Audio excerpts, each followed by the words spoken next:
Deus por essa oportunidade que Deus nos concede. Muito bom estar com os irmãos. Deus abençoe a pastora Patrícia, o pastor Michael, Jornada Fátima, cada um dos irmãos, as irmãs, pastores, pastoras. Que Deus em Cristo nos abençoe. Louvo a Deus pela vida da minha família, a Cláudia, com o Lucas, a irmã Rebeca, a irmã Randa. Esse é meu povo. Então, quando você for orar, você não esquece, não. Porque quando eu peço antes, quem quer oração? Eu e minha casa. Então, irmão antes, irmã Cláudia, irmão Lucas, irmã Rebeca e irmã Randa. Então, já encheu a mão, né?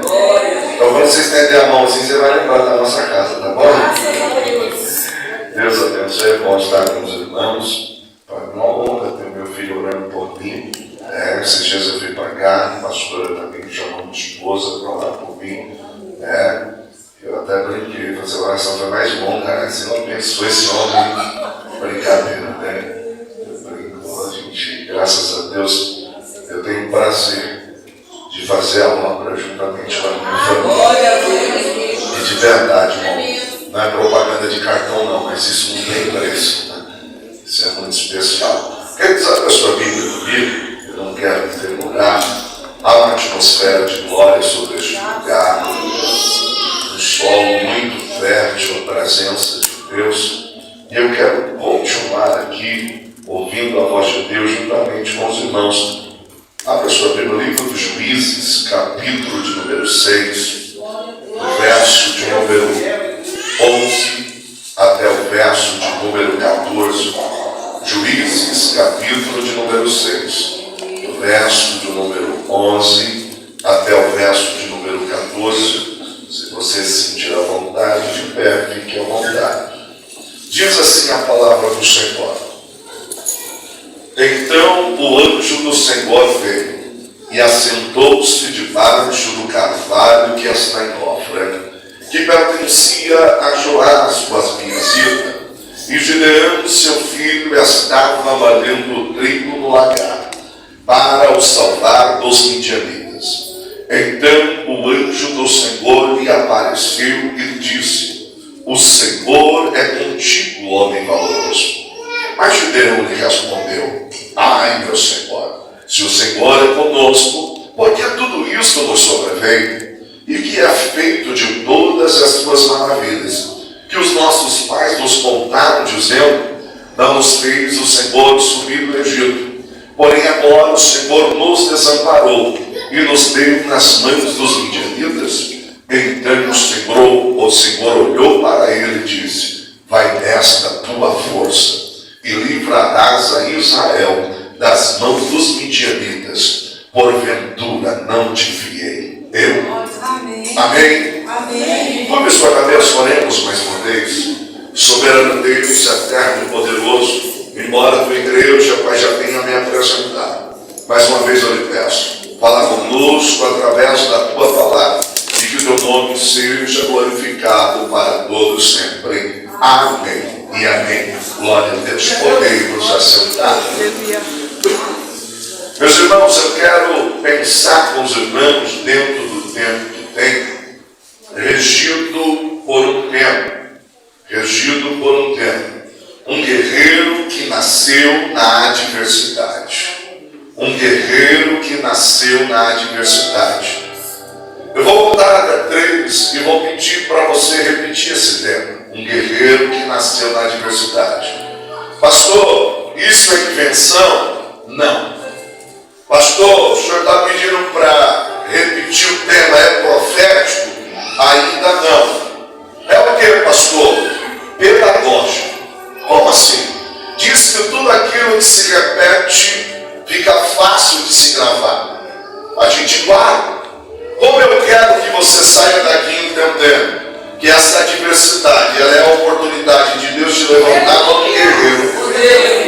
Eu vou pedir para você repetir, tá bom? Um guerreiro que nasceu na adversidade. Vamos lá no 3. 1, 2, 3. Um guerreiro que nasceu na adversidade. Glória a Deus, ficou ótimo, mas eu fiquei sabendo que se você falar mais forte, esse irmão do lado paga alguma coisa para você comer hoje. Ótimo, eu não disse que foi Deus que falou, hein? Porque vai que ele não paga, depois ele diz assim, pastor, eu não disse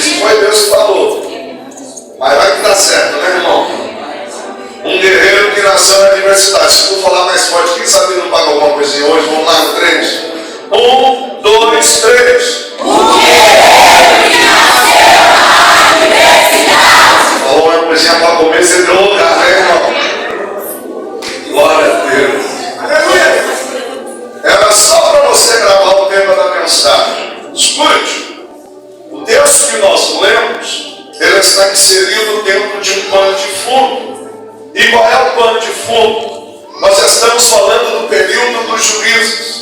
E quem conhece um pouquinho da narrativa bíblica, sabe que o período dos juízes é conhecido na história de Israel como um período sombrio da nação.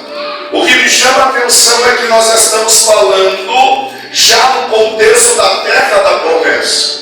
O lugar onde o povo já está vivendo aquilo que era uma promessa de Deus. Mas infelizmente aquilo que era para ser um tempo de bênção vai se tornar um tempo sombrio na nação de Israel. E isso por quê? Porque simplesmente o povo quebra a aliança para com Deus. É interessante porque a culpa daquilo que o povo está vivendo não é de Deus, mas do próprio povo. Você vai observar no verso 1 do capítulo 6, que o texto vai dizer assim: porém os filhos de Israel fizeram o que era mal aos olhos do Senhor. Algo que é muito comum no livro de Juízes é essa frase: eles fizeram mal, fizeram, desobedeceram, eles desagradaram a Deus. E é interessante porque todas as vezes que o povo se afastava de Deus, o juízo vinha sobre a sua vida. Mas o texto dos Juízes nos destaca algumas verdades a nível de pano de fundo. A primeira era que, embora o povo estivesse distante de Deus, todas as vezes que eles clamavam, Deus ouvia. Um segundo ponto é que, ainda que não fosse a primeira vez que o povo estava clamando, Deus ainda ouvia.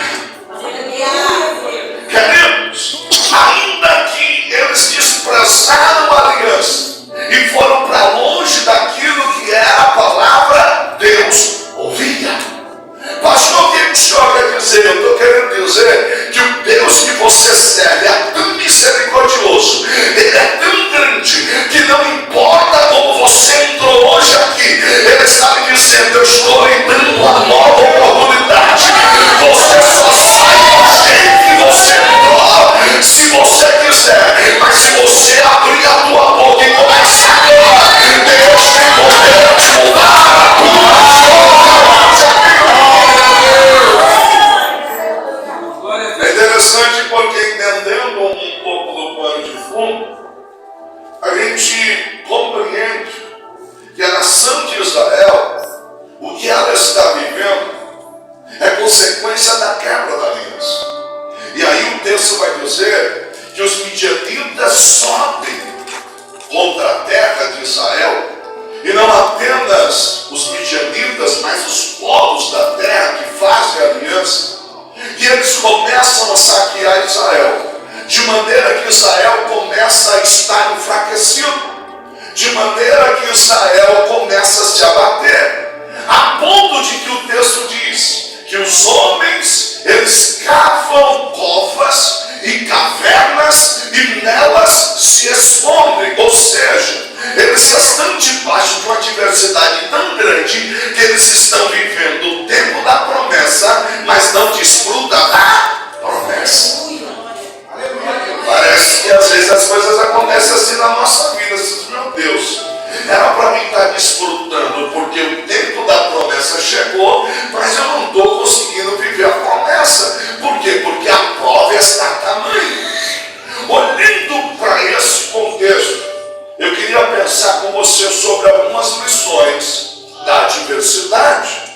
Porque muitas das vezes um guerreiro se levanta em meio à adversidade. E aí o primeiro ponto que eu queria pensar com você é que na adversidade, ou você desiste ou decide lutar. Na adversidade, ou você desiste ou decide lutar. Provérbios 24, verso 10. Se te mostrares fraco no dia da angústia, a tua força será pequena. Eu não sei o que você está enfrentando, eu não sei o que se levantou, mas você tem a opção de jogar no vale e dizer assim: eu desisti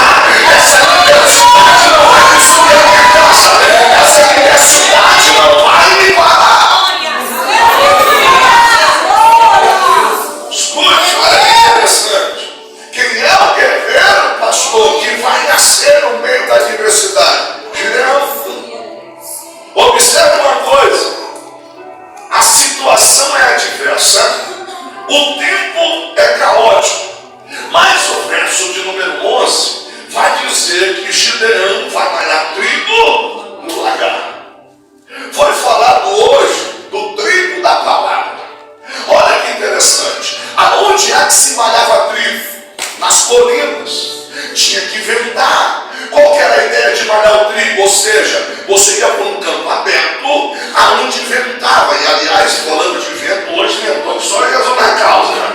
O que eles faziam? Eles tinham uma espécie de um objeto como um rastelo, ou uma pedeira, eles mexiam no grão, jogavam para cima, o vento batia, tirava a palha e ficava o grão. Só que lagar não é lugar de malhar trigo. Lagar é lugar de pisar uvas. E aonde ficava o lagar? Normalmente uma cova, um buraco, às vezes dentro de uma caverna. O lagar ficava no lugar escondido. Então a gente observa para alguém que decide lutar, mas escute, está fazendo a coisa certa no lugar errado, mas está tentando. Está tentando. Como assim, pastor?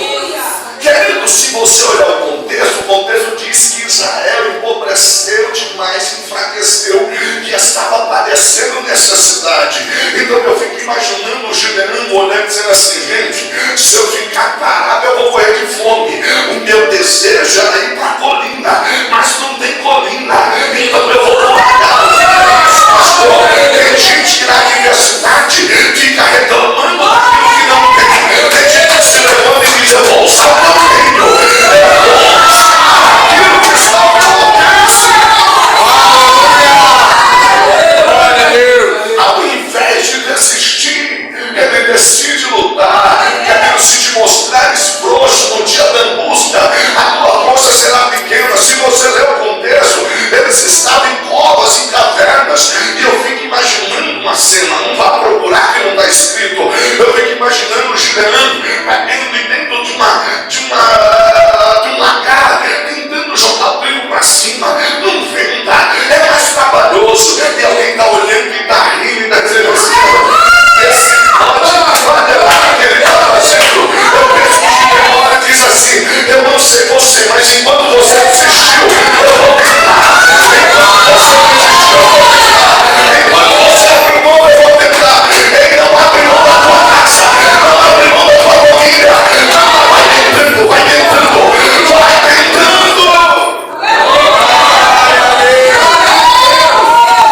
Tipologicamente falando, como foi aqui para mim, eu só estou seguindo o raciocínio daquilo que o Espírito Santo já estava falando. Tipologicamente falando, o trigo representa a palavra, mano. Enquanto você estiver pisando uva, vai na palavra, irmão.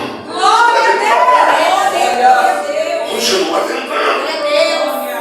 O que me chama a atenção é que, historicamente falando, isso é discutível, mas historicamente falando, boa parte dos eruditos acreditam que a narrativa do livro de Ruth acontece nesse mesmo período. E se você já estudou o livro de Ruth, o texto vai dizer que havia grande fome sobre a terra. Enquanto está na fome, Abimeleque, que é esposo de Noemi, ele olha para a situação que ele está vivendo. Qual é o lugar que ele está? A terra da promessa. Ele começa a olhar para as campinas de Moabe, dizendo assim: lá em Moabe tem pão, lá em Moabe tem abundância. Aí ele vai dizer assim: sabe uma coisa? Eu vou sair daqui e vou para lá. Eu olho para o Gideão dizendo assim: pois eu vou ficar, então eu vou continuar tentando. Na hora da adversidade é mais fácil fugir, não é? Na hora da adversidade é melhor desistir de tudo. Na hora da adversidade é melhor pegar minhas coisas e dizer: eu vou embora. Na hora da adversidade é melhor chegar aqui: pastora, pastor, está aqui o meu cartão de membro, eu não quero mais dirigir um grupo, eu não quero mais reger, eu não quero mais fazer parte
chama a atenção de Deus.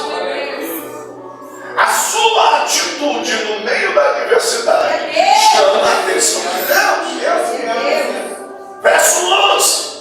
Então o anjo do Senhor veio e assentou-se debaixo do carvalho que está em Ofra, que pertencia a Joás, a Biezida, e Gideão, seu filho, estava malhando o trigo no lagar para salvar os midianitas. O anjo do Senhor, isso aqui é uma teofania, até os deuses fania aparição, ou seja, uma aparição de Deus. Todas as vezes que você vê anjo do Senhor no Antigo Testamento, num contexto de uma teofania, a gente entende teologicamente que é o próprio verbo de Deus que vem e se revela. Aí eu fico pensando, tem alguém tentando no meio da adversidade, e o anjo do Senhor vem e diz assim: tá todo mundo desistindo, tem alguém tentando. Escondido, tem alguém tentando. Chamou tanto a atenção de Deus, chamou tanto a atenção do Senhor, que se você olhar o texto, o Senhor está olhando, e de repente diz o que para ele: o Senhor é contigo, varão valoroso. A gente pensa que Deus ia vir assim, pastora. Está vendo o que aí? Rapaz, tudo está todo atrapalhado. Aí é lugar de pisar uva, não é lugar de malhar trigo. Aí a gente pensa que Deus vai nos tratar de um jeito lá.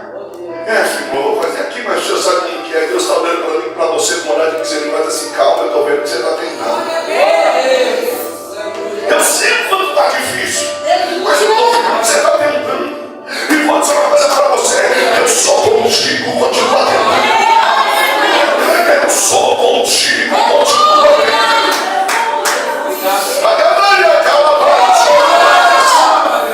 Tem pessoas que falam que hoje diz: Deus, eu já estou cansado. Deus, eu já estou cansada. Tem hora que dá vontade de parar. Tem hora que dá vontade de desistir. Mas você veio hoje aqui é porque você está tentando. Se você pode aqui é porque você está tentando. Então não pare, continua tentando. Para não. Há uma frase de um grande escritor britânico que ele diz o seguinte: experiência não é o que acontece com você, mas experiência é o que você faz com aquilo que acontece com você. Vou explicar isso. Experiência não é o que acontece com você, mas aquilo que você faz com o que acontece com você. Porque, queridos, adversidades todos nós passamos o tempo todo, mas só vira experiência, só vira marca quando você sabe lidar com isso que acontece com você. Quer saber de uma coisa? Você sabia que as grandes receitas, às vezes elas nascem no momento em que está faltando alguns ingredientes? A irmã chega em casa assim: hoje eu vou fazer tal coisa. Aí ela abre e diz: não tem.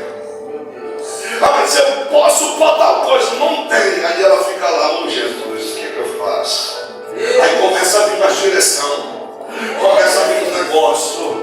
Mas se eu quiser colocar isso também fica bom. Mas se eu tirar e substituir por aquilo, aí de repente nasce um prato que alguém está dizendo assim: meu Deus, que coisa gostosa, que é isso? Estou entendendo o nome francês, eu sou não é. Isso aqui é prova misturada com a diversidade e graça de Deus. Porque na diversidade, ou você desiste, ou você continua tentando. Quando você continua tentando,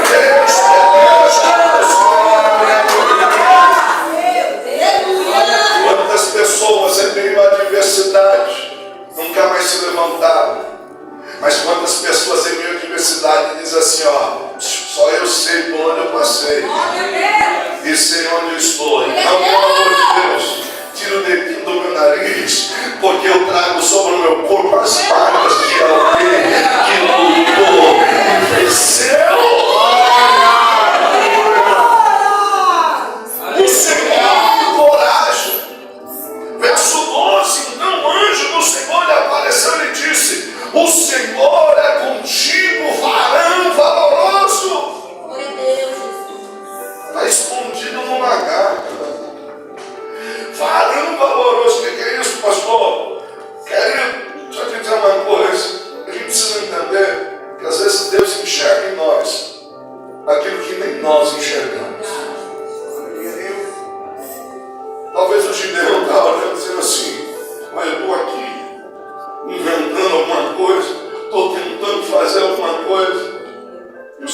para ele e diz assim: mas você é valoroso. Glória a Deus. E aqui eu queria pensar com você num terceiro ponto dessa mensagem. Qual é? O sucesso da missão não está na sua força. Glória a Deus. Mas o sucesso da missão está em quem te enviou. Glória a Deus. E não é na força do teu braço. É na força daquele que te chamou. Quando Deus olha para ele e diz assim: o Senhor é contigo, varão valoroso. Ele está vivendo um momento de adversidade. E a adversidade tem o poder de nos cegar. A adversidade, ela tem o poder de nos deixar inquietos a ponto da gente não enxergar algumas coisas. Glória a Deus. Porque quando Deus fala com ele, no 12, no verso 13, ele diz assim, ó: mas Gideão lhe respondeu: ai, Senhor meu, se o Senhor é conosco. Deus acabou de dizer o que para ele? O Senhor é? No 13 ele diz assim: se o Senhor é conosco, por que tudo isso nos sobreveio? E o que é feito de todas as suas maravilhas que os nossos pais contaram, dizendo: não nos fez o Senhor subir do Egito? Porém agora nos desamparou e nos deu nas mãos dos midianitas. Você percebeu que Deus está falando com você e você não está conseguindo enxergar? Só que eu acho que o mais lindo de tudo isso é que a psicologia de Deus, ela é maravilhosa. Glória a Deus. Porque Deus deixou ele falar. Deus deixou ele falar. E se você olhar o verso 14, diz assim: então o Senhor olhou para ele e lhe disse: vai nesta tua? Mas ele acabou de desabafar dizendo que porque tudo está me acontecendo, porque eu estou passando por isso. Eu fico imaginando a psicologia de Deus. Deus ouvindo ele, desabafou, falou, põe para fora, agora respira. Aleluia. Respirou, respirei. Chorar. Aconteceu tudo isso? Eu não sei, porque nossos pais contavam tanta coisa e eu estou passando por isso. Calma, respira, respirou? Respirei. Então tá bom, agora ouvi isso. Vai nessa tua força. E livrarás a Israel das mãos dos midianitas. Porventura não te enviei eu. Depois que ele desabafa, ele disse assim: vai nessa tua força. Mas que força? Que força? Vamos tentar fazer um exegese do texto. Que força? A força de continuar tentando. Glória a Deus. Aleluia a Deus.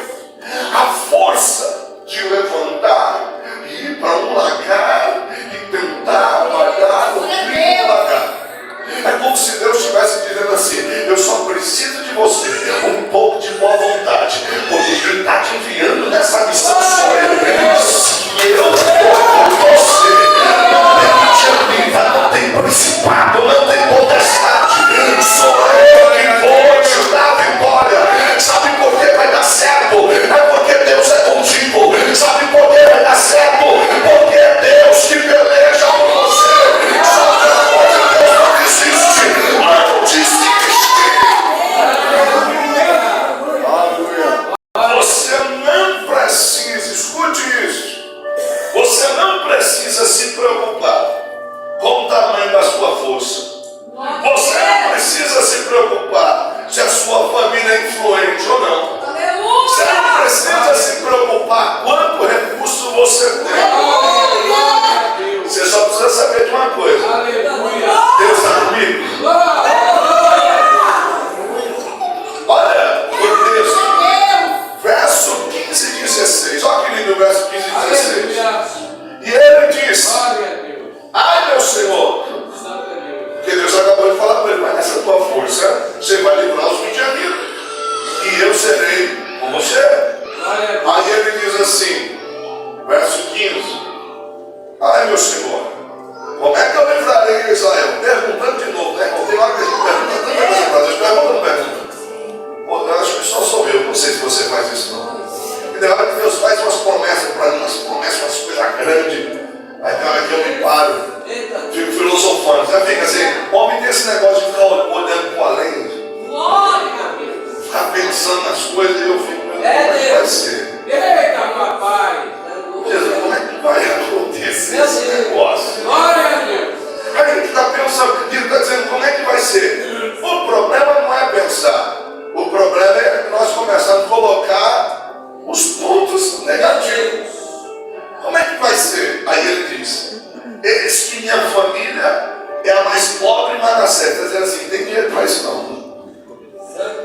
Eu, o menor da casa do meu pai. Glória a Deus. Eita, Deus! Aí o Senhor olha para ele no 16 e diz assim, e o Senhor diz, porquanto eu bendizer contigo, Glória a Deus! Aleluia. tu ferirás os midianitas com os olhos teus. Aleluia. Glória a Deus. Aleluia! Sabe o que Deus está dizendo? Não é por tua causa, Eita, pai! mas é por causa daquele que te chamou. Aleluia! Glória Não a é a força do teu braço, é a força do braço daquele que te prometeu. Não é pelo teu recurso, é pelo recurso daquele que é dono do ouro e da prata. Não é porque você é estratégico, é porque Ele está com você. Ele quer ser profeta da palavra nesta noite para lhe dizer: vai dar certo, não é por minha causa, vai dar certo, não é por tua causa, vai dar certo porque se Deus é por nós, quem será contra nós?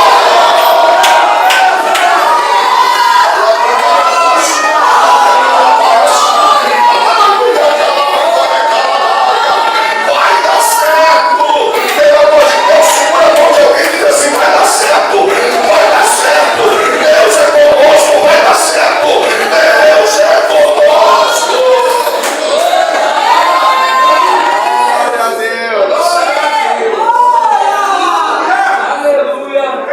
Mas eu preciso pensar com você Glória a Deus. sobre um guerreiro que nasce na adversidade. A voluntariedade na adversidade faz nascer um guerreiro. Como assim, pastor? Está na prova? Aprenda a ser voluntário. Tem gente que só quer fazer as coisas quando tudo está bem. Vem reger hoje? Não estou bem. Vem cantar hoje?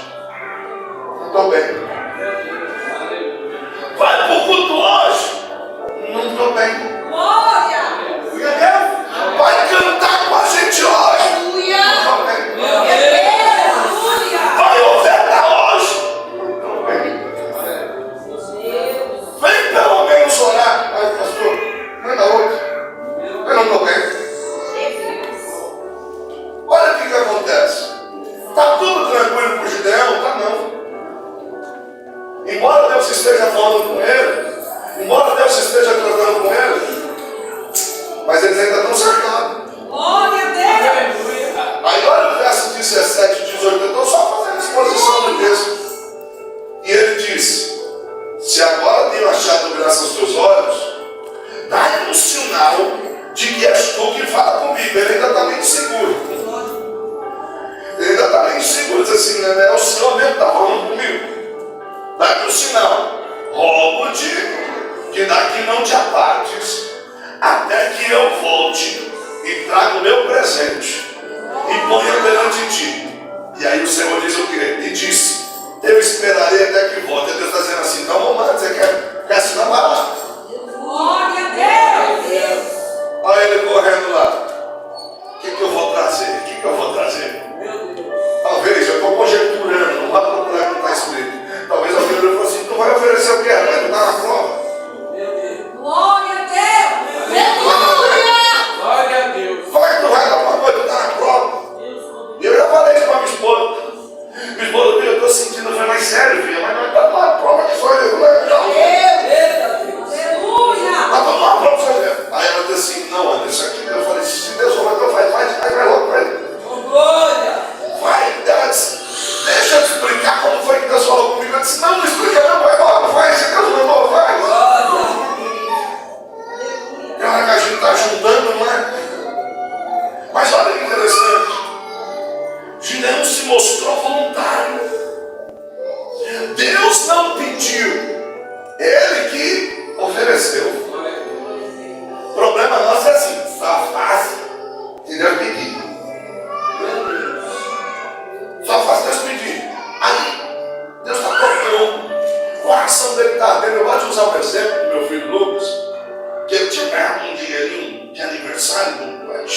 da tia, da avó e tal, né? E eu sabia que ele estava guardando para comprar algo para ele.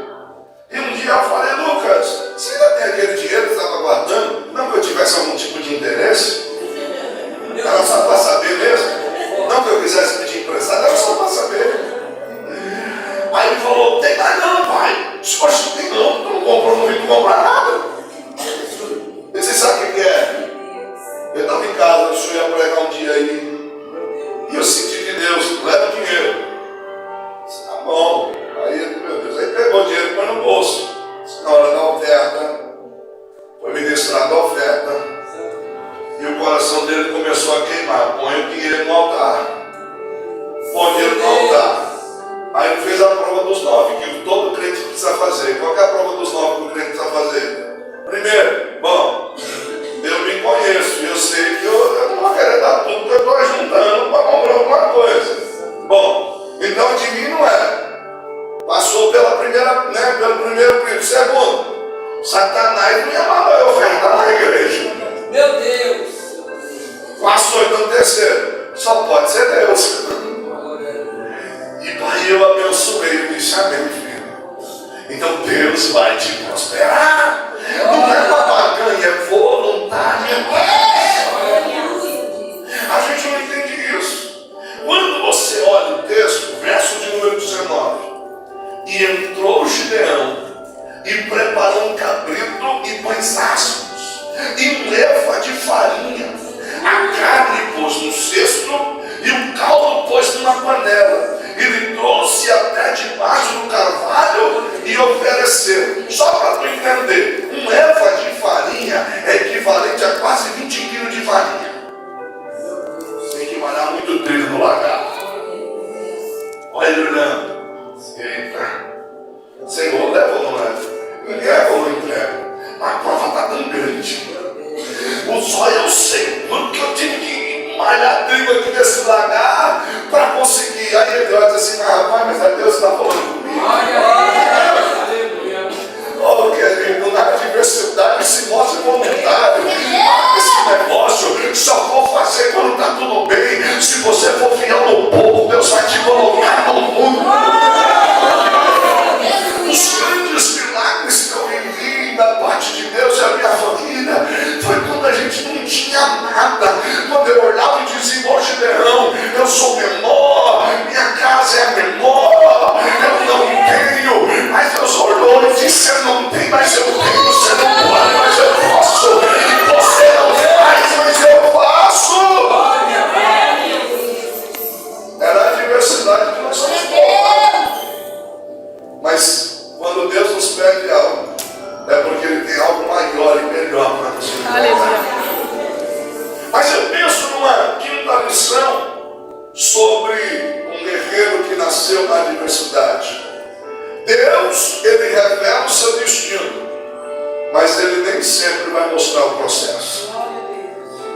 Se você olhar o verso, ele diz assim, tu livrarás a Israel como se tu da mão dos midianitas, como se fosse um só homem, eu serei contigo. Qual que é o destino dele? Você vai ser um herói. Agora, como vai acontecer? Glória a Deus. Isso eu não vou te explicar, não. Você percebeu que Deus olha para o Abrão e diz assim, Abrão, tu vais ser pai de uma grande nação. Diz assim, tá bom. Como é que eu faço? Sair da tua terra, da tua parentela, da casa de meus pais, para ser pai de uma grande nação, para uma terra que eu lhe mostrarei. Então ele tem que abrir mão da herança, abrir mão da garantia de futuro, porque ele não tem filho. Quem cuidava dentro do contexto do Oriente dos mais velhos era a parentela. Ele não tem filho, sai da tua terra, da tua parentela, da casa de teu pai, para uma terra que eu lhe mostrarei. Ou seja, ele nem sabe onde é. Deus vai mostrar para ser pai de uma grande nação, com uma mulher que não pode ter filho.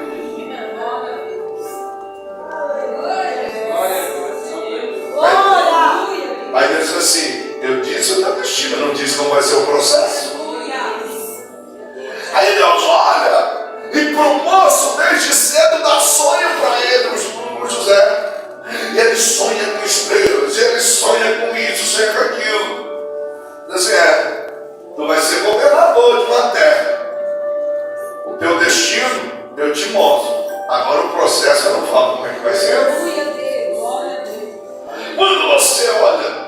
Moisés, que vai ser o libertador do povo. Só, tirado das águas, o grande libertador, o teu destino eu falo.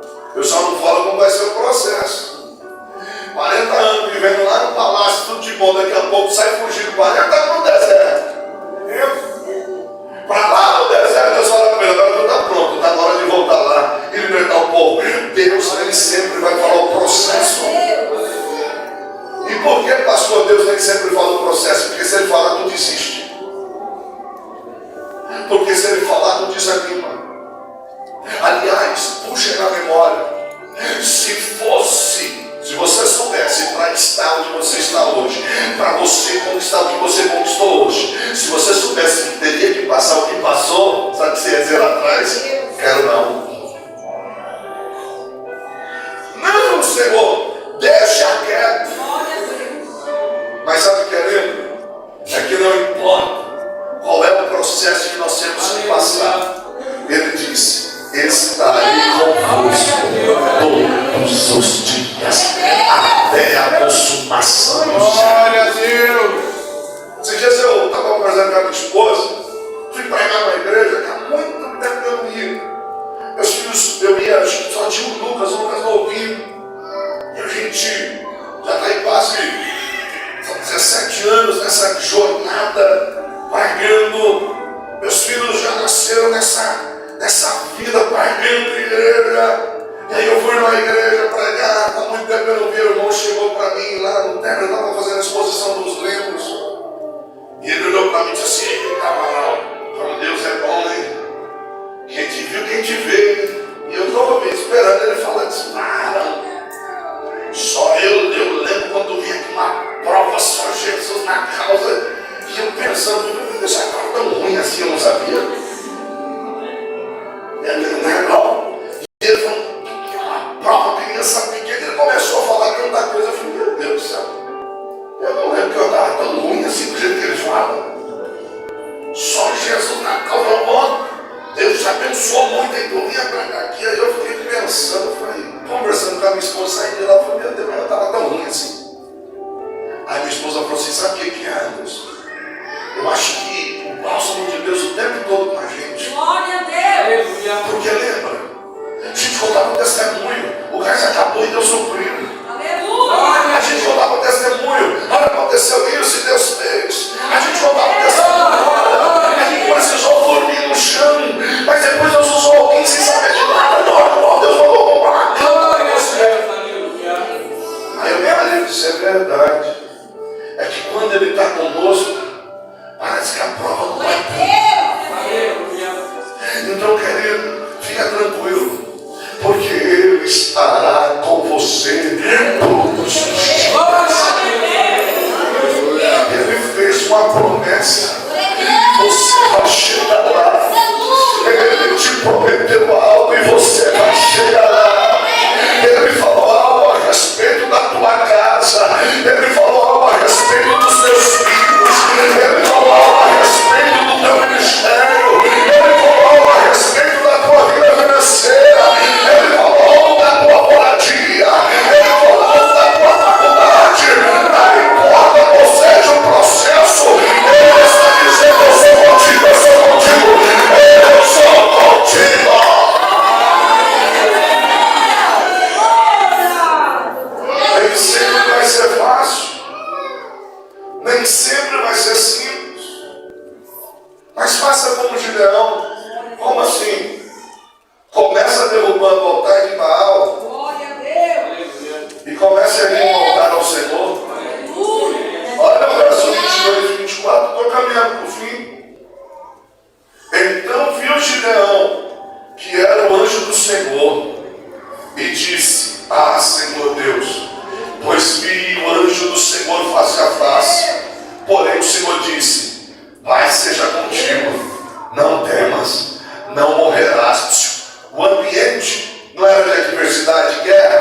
Mas também o segundo foi de 7 anos e derruba o altar de Baal que está dentro, que é do teu pai, e corta o bode em que está o pé dele, e edifica ao Senhor teu Deus um altar no cume deste lugar, forte, no lugar conveniente. Toma o segundo boi e oferece um holocausto com a lenha que cortar do bode. Que Deus está dizendo a partir de hoje: tira aquilo que não me agrada e coloca no lugar aquilo que me agrada.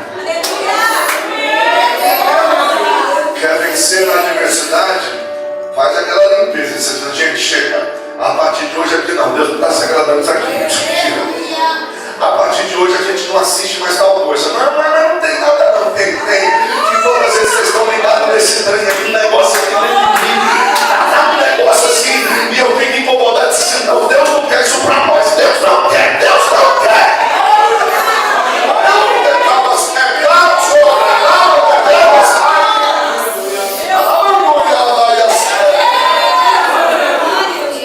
Tem coisa que a gente se acostumou. Mas não pode. Se você eu não vou ler, mas depois eu estou lá em casa. Diz que o povo da cidade ficou revoltado. Queriam pegar Gideão de tudo quanto era jeito. Aí o pai dele entrou em cena e disse assim: olha, peraí. Vocês não estão dizendo que Baal é Deus? E por que vocês querem tomar as dores de Baal? Se Baal é Deus, Baal então que condena com Gideão, né? Aí passaram a chamar de Gideão de Jerubbaal, ou seja, que Baal contenda com ele. É mais ou menos assim. Colocaram até um apelido nele. Podem até te chamar, lá vai você tá rão. Ao chato. A chata. Pode chamar o que quiser. Mas é você que Deus vai usar para dar vitória. Pode te chamar do que quiser, mas é você que Deus vai usar. É Deus. Um certo ponto sobre essa mensagem é que a matemática de Deus é diferente da nossa. Com Deus, menos é mais. Aí Deus fala primeiro, se você for seguir a narrativa, o Senhor disse para ele assim: eu estarei com você. No verso 16, como eu já li, você derrotará os midianitas como se fosse um só homem. Mas é muita gente que tem. Mas Deus está dizendo assim: fica tranquilo, Gideão, eu e você são uma maioria. Eu e você são uma maioria. Aí o Gideão toca a trombeta, convoca o povo. Você conhece a narrativa, a gente canta até o hino. Aí Deus diz para ele assim: ô Gideão, tem muita gente. Dá um toque pro pessoal que estiver com medo, estiver meio receoso, quiser voltar, que pode voltar. Eu fico tentando entender o Gideão. Eu fico pensando, talvez o Gideão, lá no capítulo de número 7, eu penso que o Gideão olha e diz assim: bom, acho que deve ter uma meia dúzia aí que vai embora. Pessoal, lá, Deus falou comigo. Se tiver alguém aí meio preocupado, meio com medo aí, pode ir. Pode, seu Gideão, pode mesmo? O senhor vai ficar chateado não? Isso não é errado, imagina. Pode ir, Deus falou, pode ir. Então tá bom. 22 mil foi embora. Imagina o Gideão olhando desse jeito: peraí, não sabia que você está com tanto medo assim, não? E o povo está indo embora. Mas eu disse que a matemática de Deus é diferente da nossa. Aí o Gideão fica com 10 mil. Aí o Gideão olha para os 10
quando eu vi aquele exército, eu disse assim, bom, ainda tem um pessoal. Agora eu entendi. A tua matemática é diferente. Aleluia. Mas também o Senhor quer dizer com isso. Para Deus prometer e cumprir aquilo que Ele te falou, Ele não precisa de muita gente. Para Deus te colocar onde Ele disse te colocar, Ele não precisa de muita gente. Você está sofrendo, angustiado, dizendo, Deus, isso aqui era para estar abarrotado. Deus, isso aqui era para ter isso, era para ter aquilo. Deus está dizendo, meu filho, o que eu vou fazer por causa do meu nome. Aquilo que eu me prometi, aquilo que eu lhe prometi, eu vou cumprir. Não dependo do ar, não dependo do pé, não dependo do ser. Deus é poderoso para fazer. Eu queria pensar no sétimo e último ponto, porque eu sei que eu já passei da hora. Um guerreiro que nasceu na adversidade. Você vai vencer, mas é segundo a estratégia de Deus. Você vai vencer, mas segundo a estratégia de Deus. É por isso que Deus tira toda a dúvida no Gideão. Porque, irmão, é fácil a gente falar mal do Gideão, né? Você vai ler o texto, vai ler o Gideão duvidou em tudo. E ele? Mas Deus é tão lindo. Deus olha para o Gideão e diz assim, ô Gideão, se tu ainda tem dúvida, desce até o acampamento deles. Aí Gideão levou o seu moço. Gideão está escondido atrás da moita. Está olhando, de noite. Aí tem os guardas, sentinela. Aí eu conversando, disse, rapaz, tive um sonho meio complicado ontem. Disse, o que foi? Eu sonhei que vinha um grão, um pão de cevada, não era nem trigo, era cevada. Cevada era um grão inferior, que eles davam para os animais, só comia cevada em época de crise, em época de muita dificuldade. Aí o grão está voando assim, ó, e esse pão de cevada começou a levantar as tendas, começou a derrubar tudo e foi um rebuliço. Contamos com o inimigo, contamos um para o outro, e o Gideão era da moita. Aí o outro, olha a interpretação. Rapaz, esse negócio aí não é outra coisa, senão a espada de Gideão contra nós. Ô Gideão, vai dar moita. Não podia falar nada, né, irmão? Aleluia. Por que Deus mandou ele descer lá? Só para acrescentar a fé desse rapaz. Eu não disse que sou contigo. Sabe o que é isso? É os primeiros sinais da vitória.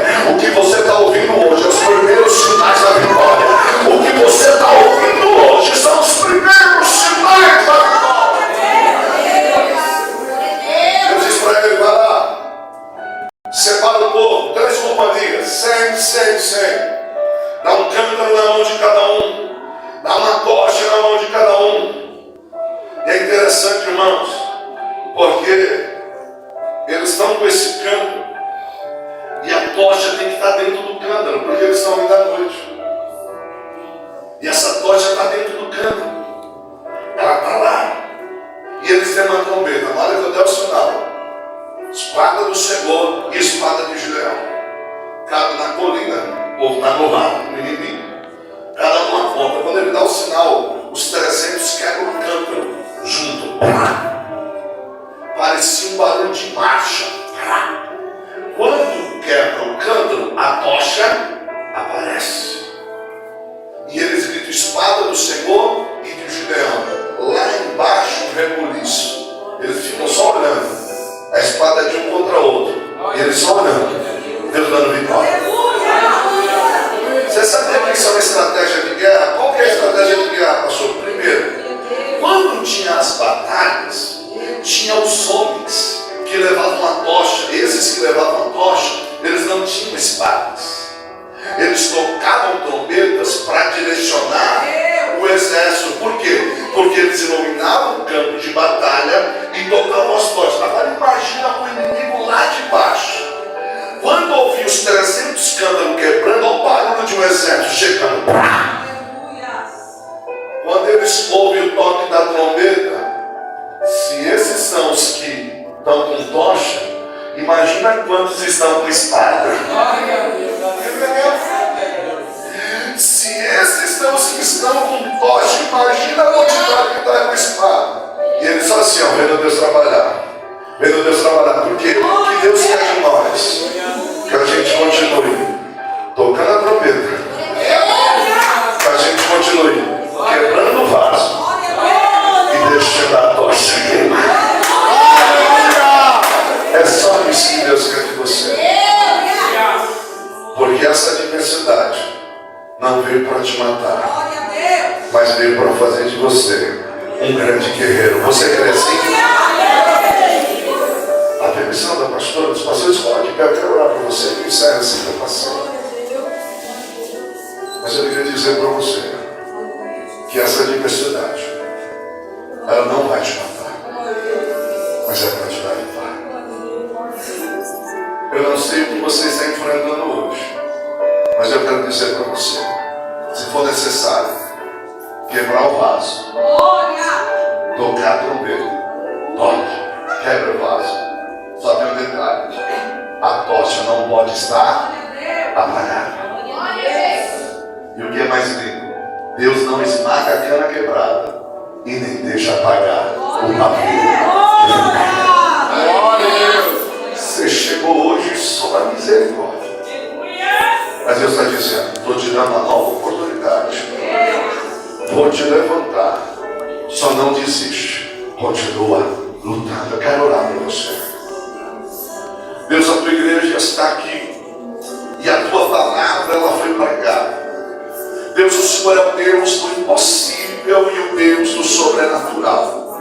Todos nós, Senhor, entramos em tantas adversidades que querem nos fazer parar, nos fazer desistir. Mas o Senhor é poderoso para nos fazer um guerreiro em meio a esta adversidade. Deus, toma os teus filhos nas tuas mãos. E que nós vamos nos levantar como um grande exército. E que neste momento o Senhor guerreie por nós. Enquanto quebramos o nosso vaso, tocamos a trombeta. E o teu Espírito queima em nós e sobre nós. Que a tua chama não apague sobre a nossa vida. E que o fogo possa ter continuamente sobre o altar dos nossos corações. É o que eu te peço. Em nome de Jesus. Amém. E amém. Olha para mim e diga assim: continua tentando, diga para mim. Que Deus te abençoe. Podemos assentar. A palavra do Senhor.